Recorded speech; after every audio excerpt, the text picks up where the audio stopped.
Hello friends, this is Akanksha Singh. Welcome yesterday by Atharva Singh. I hope friends आप लोग बहुत अच्छे होंगे।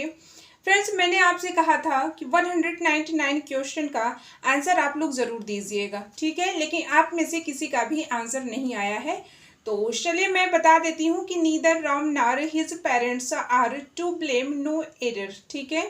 तो नीदर के साथ नार का प्रयोग होता है, ये आपको पता ही है। His parents are helping verb इसकी करेक्ट है, तो इसमें नो एरर है, ठीक है, इसमें एरर नहीं है। चलिए 200 देखिए। According to the Banquo the things which of which is kindle in the heart of his dearest friend Macbeth was, ठीक है। अकॉर्डिंग टू बैंको के अकॉर्डिंग मतलब बैंको के अनुसार थिंग्स वो सोचता है कि विच ऑफ विचेज जो विचेज रहती हैं उसके प्यारे फ्रेंड मैकबेथ, ठीक है, उसके प्यारे फ्रेंड मैकबेथ यानी बैंको का जो प्यारा फ्रेंड मैकबेथ रहता है उसके हृदय में क्या भर देती हैं, ठीक है। जो 3 चुड़ैलें रहती हैं मैकबेथ के हृदय में क्या भरती हैं? Ambition, jealous, murderous motive, hope. तो डी इसका करेक्ट आंसर है, ठीक है। उसके अंदर क्या विचेज उसके अंदर क्या भरती, मैकबेथ के अंदर क्या भरती हैं? होप, यानी कि इच्छाएं, बहुत सारी इच्छाएं भर देती हैं। ये प्ले मैंने पढ़ाया है, आप पढ़ लीजिएगा जरूर इसको।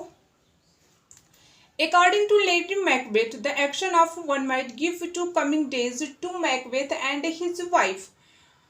According to Lady Macbeth के अनुसार एक्शन वन माइट वो कह रही हैं कि मैकबेथ और उनकी वाइफ यानी कि लेडी मैकबेथ का जो आने वाला समय है वो कैसा होगा, आने वाला समय उनको क्या देगा, वो उसके बारे में क्या सोचती हैं।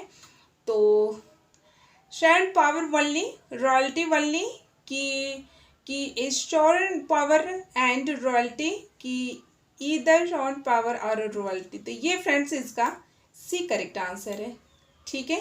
सी इसका करेक्ट आंसर है, प्रभुत्व और उनको राजशाही सब कुछ मिलेगा। 2003 देखिए। While going to murder Duncan the dagger which Macbeth saw in air by nature. While going to murder Duncan, जब वो डंकन की हत्या करने जाता है, विच मैकबेथ शाह मैकबेथ देखता है एयर हवा में एक डैगर को, तो बाई नेचर वो क्या रहता है, रियल में रहता है, स्ट्रॉन्ग रहता है, इमेजिनरी रहता है कि नीदर ए नॉर बी रहता है। तो इसका करेक्ट आंसर होगा वो क्या रहता है, इमेजिनरी रहता है, ठीक है। जो डैगर रहता है जब उसकी डंकन की हत्या मैकबेथ जब डंकन की हत्या करने जाता है तो एयर में उसको क्या दिखाई देता है, डैगर दिखाई देता है जो कि क्या रहता है, काल्पनिक रहता है। 204 देखिए। Macbeth heard a voice saying that Macbeth murder. Macbeth एक आवाज सुनता है, ठीक है। Macbeth heard a voice saying एक आवाज सुन कहता है कि मैकबेथ मर्डर्ड, ठीक है। मैकबेथ हत्यारा है, तो ऑप्शन ये है पी से है, स्लीप में डंकन बैंको, ये स्लीप में, ठीक है, स्लीप रहेगा। बी इसका करेक्ट आंसर है कि जब वो सोता है तो उसको एक आवाज सुनाई देती है कि मैकबेथ क्या है, एक हत्यारा है। 205 देखिए। The part of Macbeth's body which was stained with blood as a result of Duncan murder was a part of Macbeth body. जो मैकबेथ की बॉडी का एक पार्ट, मैकबेथ की बॉडी का part which was stained with blood as a result of Duncan murder. जब वो Duncan की हत्या करता है तो वो पूरे ब्लड से क्या होता है, खून से वो सना जाता है, तो उसका हैंड्स, हेड, चेस्ट, फेस। तो मैकबेथ का क्या ब्लड से सना रहता है, तो वो है हैंड्स, उसके हाथ, ठीक है। 206 देखिए। ये वर्ड्सवर्थ के क्वेश्चन है, वो शेक्सपियर के क्वेश्चन थे, ठीक है। Wordsworth before his death resident at, ये पूछा था फ्रेंड्स 2005 में पूछा था, ठीक है। यस, तो बताइए 206 का करेक्ट आंसर बताइए। तो इसका करेक्ट आंसर है ए। इनकी बायोग्राफी आप जरूर पढ़ लीजिएगा, मैंने पढ़ाया है, ठीक है फ्रेंड्स। वर्ड्सवर्थ की बायोग्राफी को आप जरूर पढ़ लीजिएगा। 207 क्वेश्चन देखिए। Which of this travel poem belong to William Wordsworth? Which this travel poem है बिलोंग्स टू विलियम वर्ड्सवर्थ, मतलब किससे बिलोंग है तो वो आपको बताना है। Descriptive sketches, sketch of nature, civil and political state of Switzerland, sketch of nature, the wet sketch and picture of our time. 207 का करेक्ट आंसर क्या होगा? ए होगा। ठीक है, ट्रेवल पोयम डिस्क्रिप्टिव स्केचेस से बिलोंग करती है। 8 देखिए, 208 देखिए, the prelude by Wordsworth was part of a vast work which was to be called। The prelude by Wordsworth के द्वारा है, ठीक है, जो प्रेल्यूड है वर्ड्सवर्थ के द्वारा है। Was a part a vast work, ठीक है, which was to be called, called मतलब कहलाता है, वो क्या है, क्या कहलाता है, तो वो किसका है? The recluse. ये सब इंपॉर्टेंट क्वेश्चन है फ्रेंड्स, ठीक है, आप नोट करते चलिए, इंपॉर्टेंट क्वेश्चन है। ये पैसेज देख लीजिए, कुछ ग्रामर के क्वेश्चन को भी देख लेते हैं हम लोग, ठीक है। 209 देखिए, for my own part I have ever gained the most profit and most pleasure also from the books which have made me think the most and when the difficulties have once been overcome these are the books which have struck deepest root not only in my memory understanding but likewise in my affections. For this point too should be taken into account. We all want to win when the maiden is to forward her admirer deems it time to draw back। ये passage हैं, ठीक है, और नीचे answer दिया, question भी दिए गए हैं और आपको 4 ऑप्शन भी दिया गया है, तो उसमें आपको आंसर चूज करना है, ठीक है। तो आपको ये बताना है कि the author compares a book to, ठीक है, ए ऑथर कंपेयर्स में तुलना कर रहा है एक बुक से, तुलना कर रहा है। तो इसमें आप बताइए, ए प्लांट से, ए फ्लावर से, ए मेडन से एंड एडमिरर से। एक बार मैं आपको बता देती हूँ, फिर जो है कि आप इसमें चूज कर लीजिएगा, ठीक है। देखिए, for my own part have ever gained most profit most pleasure also from book with have made he things most and difficulty. Yes, overcome these are books which have struck deepest root not only in memory understanding but likewise in affection. For this point too should be taken into account. We all want to win when a किससे, देखिए ये आपको option दिया है, आपको पूरा passage कम से कम 2 बार 3 बार 4 बार, जितना बार आप इसको क्वेश्चन पढ़ेंगी और जितना बार इसमें आंसर ढूंढेंगी उतने बार आप, अगर आप पैसेज को पढ़ेंगी तो आप इसी में आंसर आप ढूंढ लेंगी, ठीक है। The author compare a book, ठीक है, कंपेयर कर रहा है, तुलना कर रहा है।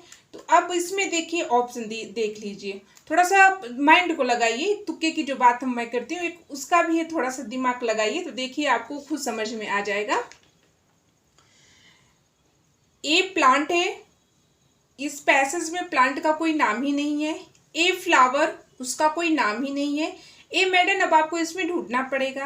एंड एडमिरर, ठीक है, एडमिरर भी दिया है, her admirer deems times to draw back, ठीक है। लेकिन व्हेन यहाँ पे ए मेडन दिया है, ठीक है, ए मेडन दिया है, तो यहाँ पे क्या हो जाएगा? ए करेक्ट आंसर, ठीक है। करेक्ट आंसर क्या होगा इसका? सी हो जाएगा। अर्थात तुलना, एक बुक की तुलना किससे कर रहा है? एक मेडन से कर रहा है, ठीक है। देखिए, the author derives profit and pleasure from books that, और दूसरा देखिए, लेखक को लाभ और आनंद उन किताबों से मिलता है। किन किताबों से मिलता है? ऊपर हमने पढ़ा था फ्रेंड्स, आप उसको देख लीजिएगा, ठीक है। चलिए इसमें से आंसर ढूंढते हैं कि लेखक को लाभ और आनंद उन किन किताबों से मिलता है? डिफिकल्ट से मिलता है, इजी से मिलता है, थॉट प्रोवोकिंग से मिलता है कि हैविंग डीप रूट से मिलता है? तो किससे मिलता है? सी। सी इसका करेक्ट आंसर है। सी इसका करेक्ट आंसर है। ठीक है, सी।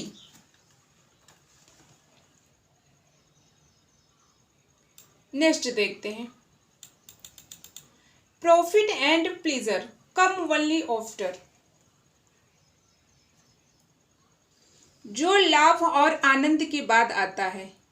ठीक है, profit and pleasure come only after के बाद आता है। तो ऑप्शन ए है, ये द है, ये the books have struck deep roots, the intellectual difficulty has been overcome, the books have made me think, the books are got for a small price. क्या आता है? तो आप इसको बताइए। तो इसका करेक्ट होगा बी। ठीक है, the initial difficulty has overcome, कि जो प्रारंभिक कठिनाइयां पर विजय प्राप्त करने के पश्चात ही अनुभूति हो पाते हैं। ठीक है, कि जो प्रारंभ में ही जो कठिनाइयां आती हैं, जो उसको पार कर लेता है वह अनुभूति को प्राप्त कर लेता है। ठीक है,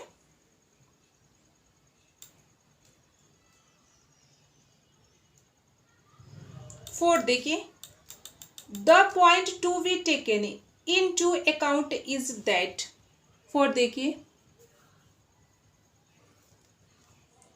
the point to be taken into account in that, जो ध्यान में रखने वाला है वह क्या है? ठीक है, यहाँ पे कह सकते हो जो ध्यान में रखने वाली बात वो है, मतलब टेक केयर जो होता है ध्यान में रखने वाली बात है, तो वह क्या है?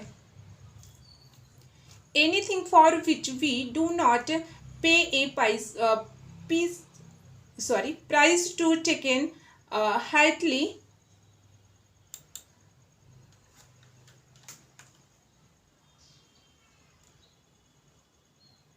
One second guys, one second. Yes, चलिए अब भी देखिए। We would not make effort for what we get, और slight effort make us feel tired, and the we think highly of what we win. ठीक है, ये इसका करेक्ट होगा डी, वी थिंक हाईली। ठीक है, एंड व्हाट वी विन। क्या करें कि हम बहुत सोचते हैं कि हम क्या जीतते हैं।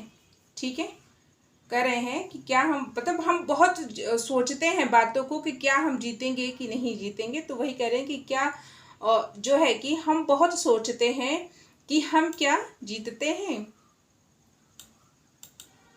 क्वेश्चन 5 देखिए। A maiden like a good book should. ठीक है, तो ऑप्शन दिया है, ए है B easy to approach, B है respond to we admirers, C है नॉट इजली एल्ड और टू वी एडमिरर्स, और डी है we forward before her admirers draw back. तो 5 का करेक्ट होगा सी। ठीक है, not easily yield to we admirers. ठीक है, क्या कर रहे हैं कि एक अच्छी बुक की तरह एक युवती यानी कि एडमिरर्स को आसानी से प्राप्त नहीं होती है। ठीक है, एक अच्छी बुक की तरह एक अच्छी युवती भी प्राप्त नहीं होती है, आसानी से प्राप्त नहीं होती है।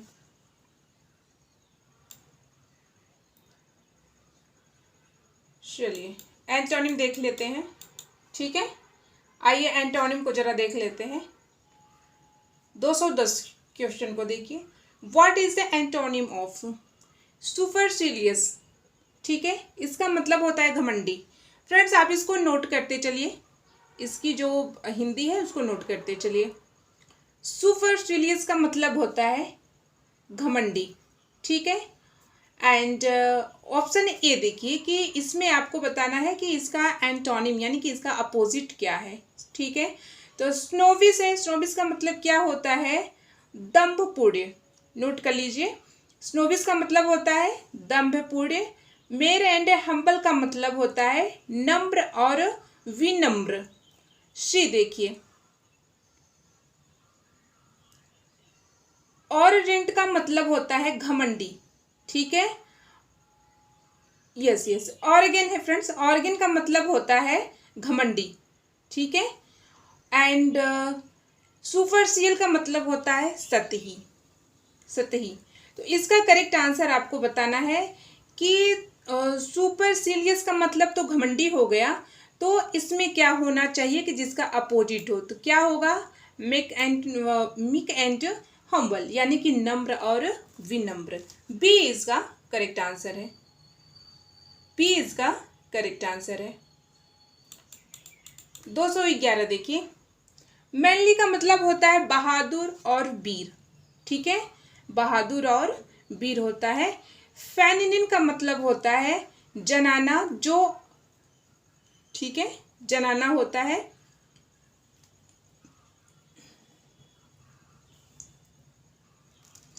तो इसमें करेक्ट बताइए क्या है, इसका आंसर करेक्ट क्या होगा? तो इफिनेट, इफिनेट इसका करेक्ट आंसर होगा। बी इसका करेक्ट आंसर है, इफिनेट, इफिनेट इसका करेक्ट आंसर है।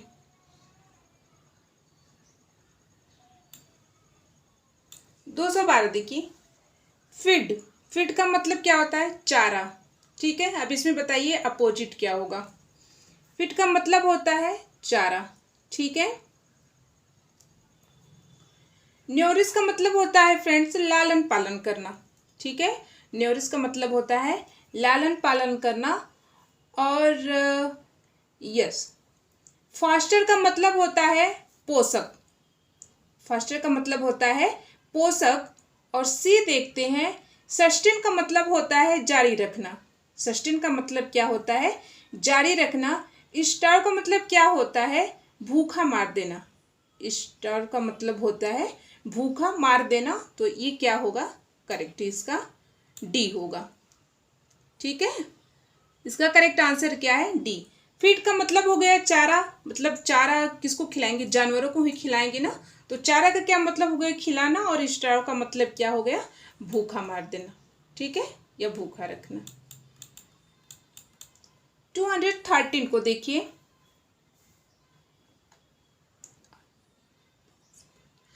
अनपीसबुल। ठीक है, अनपीसबुल का मतलब, पेसबुल का मतलब क्या होता है? निःसंदेह। ठीक है, अनइम्पेसिबल का मतलब होता है निःसंदेह। अब इसका देखिए, ए देखिए, ए क्या कह रहे हैं कि कैरेप्टिबल का मतलब होता है विनाशशील। ठीक है, कैरेप्टिबल का मतलब होता है विनाशशील। और यस, बी देखिए, ब्लेमवर्ती का मतलब क्या होता है? दोषी। ब्लेमवर्ती का मतलब क्या होता है? दोषी। बी, बी यानी क्या होगा? दोषी। ठीक है, कैलकुलेटिंग का मतलब होता है कि गणना करना। ठीक है, सी, सी में देखिए, कैलकुलेटिंग का मतलब क्या होता है? गणना करना। और मिस्टीरियस का मतलब होता है रहस्यमय। तो अब इसमें बताइए कि अपोजिट किस में है? तो किस में होगा? बी में होगा। ठीक है, इसका तो क्या मतलब होता है? निःसंदेह मतलब होता है। ठीक है, अनइम्पेसिबल का मतलब निःसंदेह होता है। तो ब्लेमवर्थी का मतलब क्या हो जाएगा? जो दोषी हो। यस, देखिए 214 क्वेश्चन देखिए, सेलिबेसी, सेलिबेसी का मतलब होता है अविवाहित जीवन। ठीक है, सेलिबेसी का मतलब होता है अविवाहित जीवन। मैरिजेबल का मतलब होता है विवाह योग्य। मैरिजेबल का मतलब होता है, मैरिजेबल का मतलब होता है विवाह योग्य। यस, मैरिजेबल है, इसका मतलब क्या होता है? विवाह योग्य। आई होप फ्रेंड्स कि आप नोट कर पा रहे होंगे। ठीक है, मैं आपसे यही उम्मीद कर रही हूँ, इसी वजह से मैं एक वर्ड को 2-3 बार रिपीट कर रही हूँ कि आप नोट करते चल रहे होंगे। चलिए, मैरिज का मतलब क्या होता है? विवाह। ठीक है,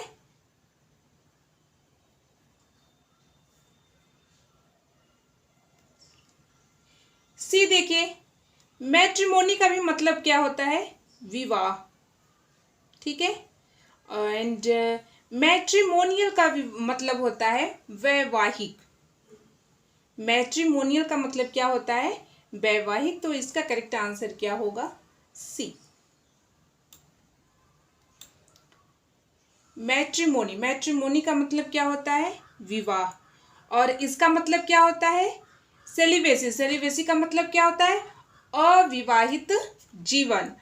एंड मैट्रिमोनी का मतलब क्या होता है? विवाहित। ठीक है, चलिए 215 देखिए, इसमें करेक्ट स्पेलिंग आपको बताना है कि इसका करेक्ट स्पेलिंग क्या होगा। ठीक है, which of the correct spelling, इसमें बताइए करेक्ट स्पेलिंग क्या है।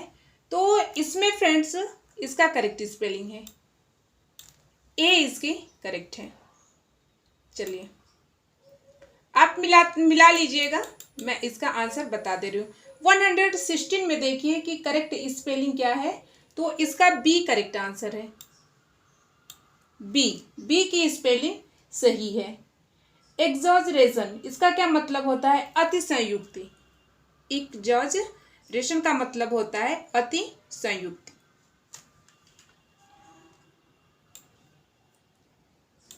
170 देखिए, इसमें करेक्ट क्या होगा? इसमें करेक्ट ए है।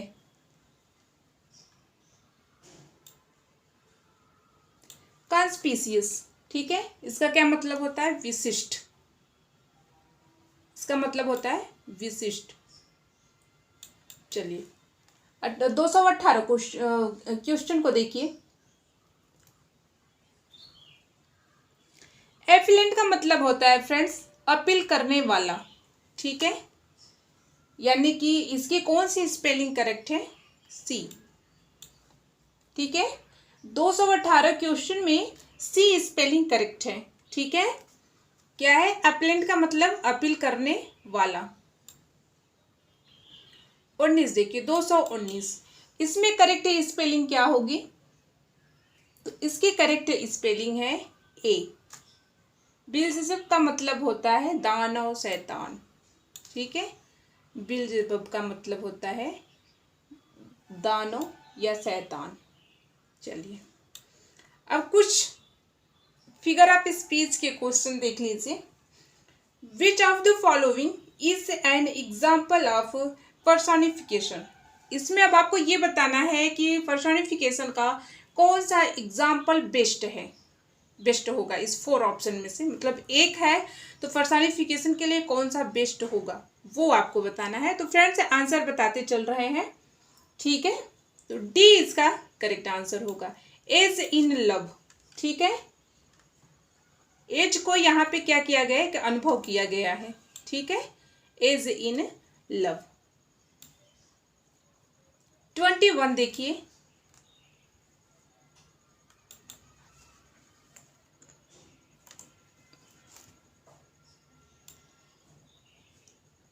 Made of true is an example if. Made of true, इसका एग्जाम्पल क्या होगा बताइए? तो इसका एग्जाम्पल होगा बी, एल्यूशन। एल्यूशन इसका एग्जाम्पल होगा। ठीक है, चलिए I do believe her though I know she lies is an. अब बताइए कि इसमें क्या है,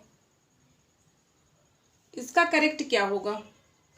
आई do believe her though I like she lies is an, एक में से 4 ऑप्शन में से है तो वो क्या है? वो है सी, पैराडॉक्स इसका करेक्ट आंसर है। What is the reason of living of both the lover and mistress together? इसमें बताइए करेक्ट आंसर क्या है? What is the reason of living A both, दोनों लवर एंड मिस्ट्रेस टुगेदर, तो ह्यूमन रिलेशनशिप, सेक्सुअल रिलेशनशिप, इसका कोई मतलब नहीं, तो सी है। ठीक है, सी इसका करेक्ट आंसर होगा। ये मतलब कि human bonding.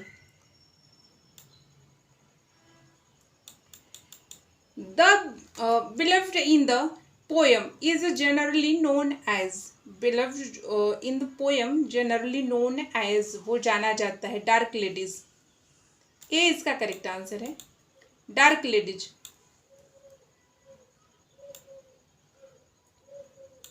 Which of the figure of speech do Shakespeare use in the world lie?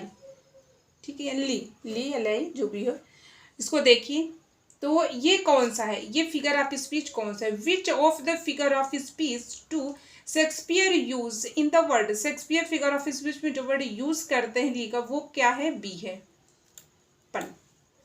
ठीक है, इसका करेक्ट आंसर है B. I hope friends video आपको काफ़ी पसंद आया होगा, तो चैनल को लाइक सब्सक्राइब शेयर जरूर कर दीजिएगा। तो चलिए फ्रेंड्स, फिर मिलते हैं नेक्स्ट वीडियो में ऐसे इंपॉर्टेंट क्वेश्चन के साथ। तब तक के लिए टेक केयर, गुड बाय।